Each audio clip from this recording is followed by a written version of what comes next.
Parque Marinho da Rábida criado em 1998, o Parque Marinho Luiz Saldanha, na Rábida, gerou polêmica, discórdia e muitos protestos. Num balanço científico, há razões para celebrá-lo. Março de 2003. Num auditório em Setúbal, a temperatura da sala não corresponde ao frio que se faz sentir lá fora. O diretor do Parque Natural da Rábida acabou de fazer uma exposição pública sobre as normas recém-propostas para regulamentar a pesca no 53 km2 da reserva, o primeiro parque marinho em Portugal continental. Falou perante cerca de 400 pescadores e representantes da navegação de lazer de Setúbal e Sesimbra, e a indignação foi aumentando. Aqui, como em muitas áreas protegidas, ressurge o velho confronto entre ambiente e economia, entre postos de trabalhos e proteção da natureza, entre necessidades reais e vantagens futuras. Ergue-se o espectro do desemprego nesta região fortemente dependente da pesca. E em surdina sugere-se mesmo que as medidas não terão qualquer impacto na gestão da biodiversidade marinha da região. No Parque Marinho, criaram-se áreas de proteção total, nas quais apenas é autorizado o acesso a investigadores, como o biólogo Gustavo Franco. Avançamos no tempo. No porto de abrigo de Sesimbra, são 4 horas da madrugada. Eduardo, pescador local e proprietário de uma embarcação de pouco menos de 5 metros, reconhece sem esforço que a reserva integral proporcionou nos tempos recentes mais peixes e com maiores dimensões. A pesca de rede de um pano tem lhe rendido robalos, sargos e douradas, a menores profundidades, e pescadas, fanecas e besugos quando lança sua arte de pesca tradicional para lá dos 50 metros de profundidade. Esta é uma das cerca de 80 embarcações licenciadas para operar na zona do parque, metade das quais com assiduidade de descarga em lota. Aos poucos, cumprem-se assim os desígnios para os quais o Parque Marinho foi concebido, particularmente o objetivo de garantir a sobrevivência da enorme variedade de habitats e espécies que aproveitam a dinâmica biogeográfica das águas da Rábida e fazem dele um refúgio natural, onde se cruzam espécies de águas frias e quentes e onde se registra mais biodiversidade e biomassa marinha do que nas áreas envolventes. Há séculos que existe uma forte tradição pesqueira na região. No final do século XIII, De Diniz criou o povoado da Ribeira de Sesimbra, reconhecendo nela uma aldeia de pescadores. A tradição da náutica de recreio é mais recente, mas nem por isso menos intensa. É uma zona extremamente utilizada, reconhece Manuel Gonçalves, biólogo do Instituto Superior de Psicologia Aplicada, ISPA, que estuda estes fundos há mais de 2 décadas. Desse ponto de vista, era uma das piores zonas para fazer uma área protegida. Por outro lado, olhando apenas para os valores naturais, até poderia ter proteção total. Entre 1998 e 2005, o parque só funcionou no papel. Em agosto de 2005, porém, foi finalmente publicado o Plano de Ordenamento, que previa um regime transitório de 4 anos para a pesca, dada a complexidade da zona. Em Portugal, não há tradição de monitorização do resultado dos planos de ordenamento para posterior correção. Na Rábida, porém, esse esforço foi permitido pelo projeto Biomares, que decorreu entre 2006 e 2010, financiado pelo programa Alife Natureza, com o objetivo de contribuir para a gestão e recuperação da biodiversidade do Parque Marinho. Perspectiva da costa da Rábida, com a Baía do Calhau da Cova em primeiro plano. Logo no segundo ano de atividade, ainda a meio do regime transitório do ordenamento, a pesca experimental, orientada por Karim Erzini, do Centro de Ciências do Mar, KICMAR, da Universidade do Algarve, UALG, registrava já um claro aumento da biomassa nas áreas mais protegidas, incluindo de espécies comerciais. Segundo a experiência internacional, sinais como estes só eram esperados 3 a 5 anos após o ordenamento implementado em pleno. O resultado mais impressionante, porém, foi a identificação de 220 espécies desconhecidas na área do parque. São 37 peixes, 21 crustáceos, 21 bivalves, 76 poliquetas e 4 equinodermos que se acrescentam à lista do parque,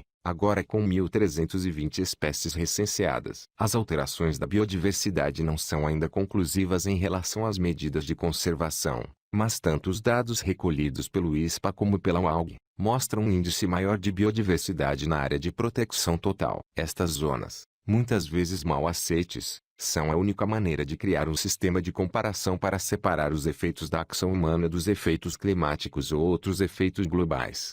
O habitat marinho até a batimétrica dos 100 metros foi caracterizado pela equipa de Alexandra Cunha, coordenadora executiva do Biomares. Foi feito um levantamento acústico das características físicas dos fundos. Realizaram-se dragagens para determinar a estrutura dos sedimentos e a fauna bêntica existente e captaram-se imagens em vídeo da morfologia do fundo.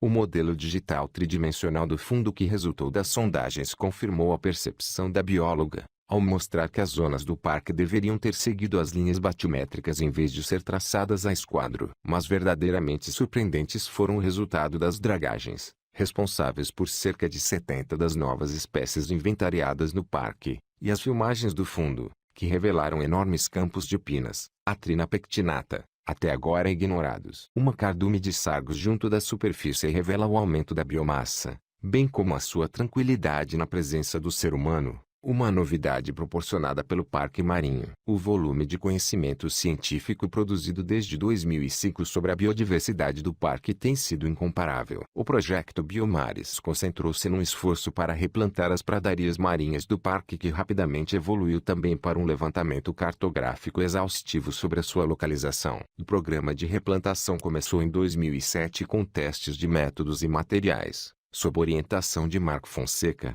autoridade mundial na recuperação de pradarias marinhas. Seguiu-se a difusão de sementes, para garantir diversidade genética, e finalmente foram colocadas 375 unidades de plantação, formadas por gradeamentos de ferro onde as plantas estavam presas com ráfia. No ano seguinte o trabalho começou mais cedo para avaliar qual a melhor época de transplante e cobrir uma área maior. Devido às correntes locais, o método também mudou e passaram a ser transplantados blocos de plantas com sedimento e raiz. No total, entre 2007 e 2010, foram replantadas 60 parcelas ao longo de 4 quilômetros, com plantas da Ria Formosa e do estuário do Sado, que deveriam crescer e unir-se para formar manchas contínuas. Os melhores resultados registravam-se na praia de Galapinhos, com raízes e sedimentos oriundos da ponta do Adoche. Era já visível um aumento de fauna, peixes e moluscos nas zonas plantadas. Porém, a recuperação não teve o resultado esperado. Apesar da 80% das plantações estarem estabilizadas no outono de 2009, os violentos temporais desse inverno, os piores dos últimos 50 anos, tiveram efeitos desastrosos. Na primavera de 2010, apenas existiam 5 das 60 parcelas plantadas. A investigação de Bárbara H. Costa comparou densidade e biomassa entre as zonas de pesca e a zona de reserva. Concluiu que muitas espécies, sobretudo de valor comercial, existem com mais abundância na zona da reserva. A extensão do projeto por mais 6 meses permitiu continuar a plantar em 2011,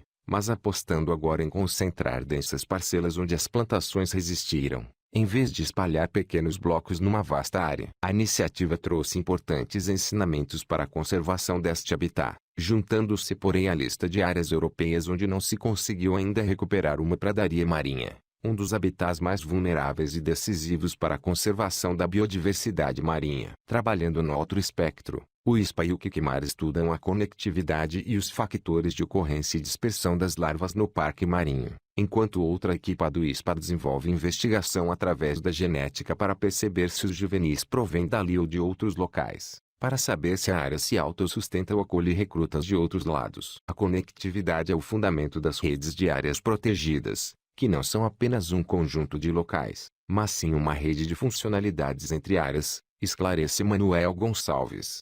O outro fator é o efeito spillover, em que as zonas protegidas produzem peixes que se difundem, uma noção fundamental uma vez que o parque pode actuar como fonte de recrutamento para os estoques pesqueiros. A experiência internacional mostra que as espécies mais pescadas beneficiam mais com as áreas protegidas. Um dos objetivos é estudar que efeito tem no sistema a reposição dessas espécies devido às medidas de proteção. Inês Souza, bióloga do QQMAR, já possui alguns dados para fundamentar essa resposta. Ao analisar os dados da lota de Sesimbra na última década, verificou que, desde 2008, 18% das embarcações tradicionais a operar na área do parque marinho aumentaram a sua captura diária média para o dobro. Registaram-se também observações de mais abundância de várias espécies com valor comercial, como a raia-lenga, a cabra-cabaço e a zevia, e um aumento do tamanho médio dos exemplares destas espécies. O plano de ordenamento só ficou completamente implementado em agosto de 2009. Sabemos que ainda ocorre alguma pesca ilícita nas zonas protegidas,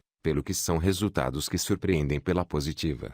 O mesmo foi apurado por Bárbara Costa, estudante de doutoramento do ISPAC que analisou o efeito da reserva no parque marinho, amostrando 4 locais em cada uma das 3 zonas de proteção. A bióloga contabilizou um aumento considerável da densidade de peixes com valor comercial na zona da reserva face às zonas de pesca, as zonas de proteção complementar do parque. O mesmo resultado foi verificado relativamente à biomassa verificada, o que sugere que os peixes estão a aumentar mais em tamanho e consequentemente em peso do que em números, diz, lembrando exemplos internacionais nos quais a biomassa foi um indicador que reagiu primeiro e melhor à proteção. Além disso, algumas espécies com interesse comercial, como o sargo ou polvo, são mais abundantes e maiores na reserva, ao passo que a safia deverá usar a área de proteção total como zona de crescimento. Em algumas espécies, foi documentado o uso da área de proteção total como zona de crescimento. As espécies com valor comercial podem circular depois para outras áreas,